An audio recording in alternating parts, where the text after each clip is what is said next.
Good morning, students. Today we are going to start the remaining part of chapter number 2, Lost Spring of English Flamingo. Now start. Looking at the boy, लड़के को देखकर I remember the prayer another boy. तो writer कह रही है कि मुझे दूसरे जो प्रेयर करने वाला लड़का था दूसरा उसकी याद आ गई. Had made to the goddess when he had finally got the pair of shoes. यानी उसने देवी से प्रार्थना करके फाइनल में आखिरी में एक जोड़ी जो जूते मंगवा लिए थे, प्राप्त कर लिए थे. तो उसने क्या कहा, let me never loss them, कि हे भगवान, हे देवी माँ, मुझे उनको खोने मत देना. The गोडेस had granted his prayer, और देवी ने उसकी प्रार्थना को सुन लिया था. Young boys like them young boys like the son of the priest now war shoes. तो अब जो 30 साल बाद की बात थी, तो क्या हो रहा है कि अब वो जो छोटे छोटे लड़कों को देखती है, जैसे कि प्राइस के यानी पुजारी के बेटे थे, वे कैसे दिखाई देते हैं, यानी वे अब जूते पहन रहे हैं जो पहले नंगे पैर फिरते थे. But many others like the rag pickers in my neighbourhood remain shoeless. लेकिन एक चीज़ देखने को मिलती है कि जो अब भी जो रैग पिकर हैं, कि बच्चे हैं जो कूड़ा उठाने वाले जो मेरे पड़ोस में हैं, वे अब भी शूलेस हैं, यानी कि उनके पास में अभी शूज़ नहीं है. My acquaintances with the barefoot rag pickers leads me to Seemapuri. यानी एक्वेंटेंस कहते हैं जान पहचान, यानी मेरे जान पहचान के जो लड़के थे, with the barefoot rag pickers, किसके साथ, जो नंगे पैर जो रैग पिकर रहते थे, वे कहाँ पे लेके गए मुझे, सीमापुरी में. सीमापुरी कहाँ पे पड़ता है, दिल्ली में पड़ता है, ठीक है. A place on the periphery of Delhi eight miles away from it. यानी एक स्थान जहाँ, पेराफेरी कहते हैं आउटर एरिया, यानी बाहर का एरिया, दिल्ली के बाहर का एरिया, सीमापुरी जो पड़ती है वहाँ पर जो है कूड़ा बीनने वाले ज़्यादा रहते हैं. Yet miles away from it, जो दिल्ली से भी कई मीलों दूर है, मेटाफोरिकली सिंबलिक रूप से. Those who live here are squatters who came from Bangladesh back in 1971. यानी वे जो लोग वहाँ पर जो सीमापुरी में कौन रहते हैं, स्क्वेटर्स रहते हैं, यानी जो लोग जिन्होंने सरकारी ज़मीन पर अवैधानिक रूप से असंवैधानिक रूप से उन पर कब्जा किया हुआ है, ठीक है. Sahibs family is among them, तो साहिब की फैमिली भी उनके बीच ही रहती है, यानी उनका अपना घर नहीं है, सरकारी ज़मीन को उन्होंने हथियाया हुआ है.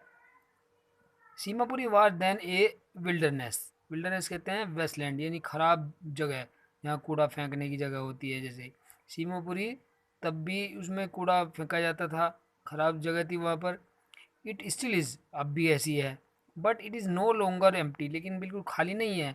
अब वहाँ क्या कर रहते हैं, वहाँ पर रैग पिकर्स रहते हैं. In structure of mud with roofs of tin and tarpaulin. अब क्या है, वहाँ पे कुछ घर जो हैं मड के बने हुए हैं, कीचड़ के यानी मिट्टी के बने हुए हैं.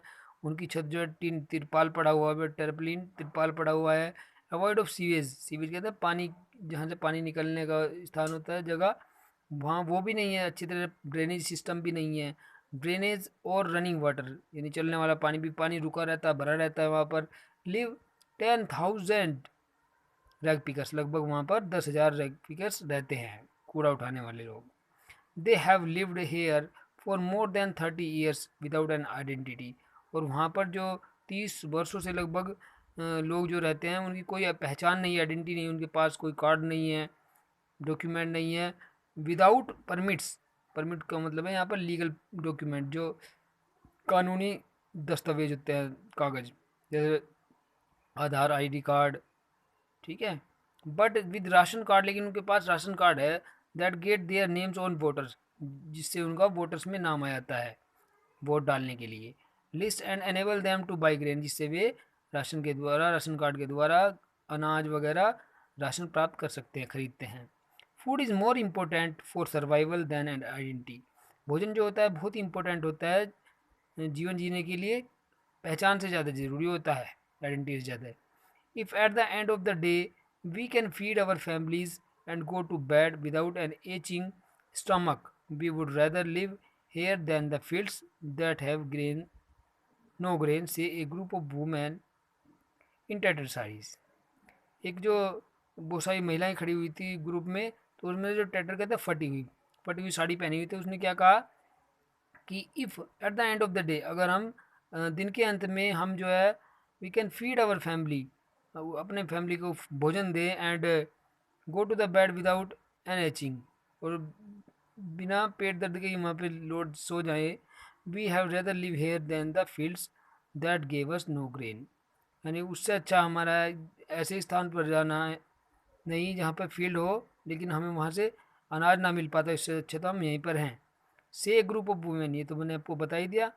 वैन आई आस्क दैम, जब उनसे पूछा, मैंने उनसे पूछा, राइटर कह रही है, why they left their beautiful land of green fields and rivers, कि तुमने वो बहुत सुंदर जो जगह थी, ग्रीन फील्ड थे, नदी थी, वे क्यों छोड़ी? तो wherever they find food, जहाँ उन्हें भोजन मिलता था, दे पिच देयर टेंट्स, जहाँ वे अपने टेंट को कहीं भी लगा लेते थे, एक स्थान से दूसरे स्थान पर घर बनाते हैं। दैट बिकम ट्रांसमिट होम्स, ट्रांसिस कहते हैं टेम्परेरी, यानी उनका टेम्परेरी घर बन गया था। Children grow up in them, अब बच्चे उनमें उनके रहकर बड़े होने लगे थे। बिकमिंग पार्टनर्स इन सर्वाइवल, और जीवन जीने का एक भाग बन गए थे। And survival in Seemapuri means rag picking, Seemapuri में सर्वाइवल जीवन जीने का मतलब है क्या करना? रैग पिकिंग करना, यानी कूड़ा बीनना, कूड़ा उठाना का काम करना। थ्रू द ईयर्स, यानी काफ़ी वर्षों से, it has acquired the proportion of a fine art, यानी इसको वहाँ का एक फाइन आर्ट माना जाता है उस जगह का, सीमापुरी का।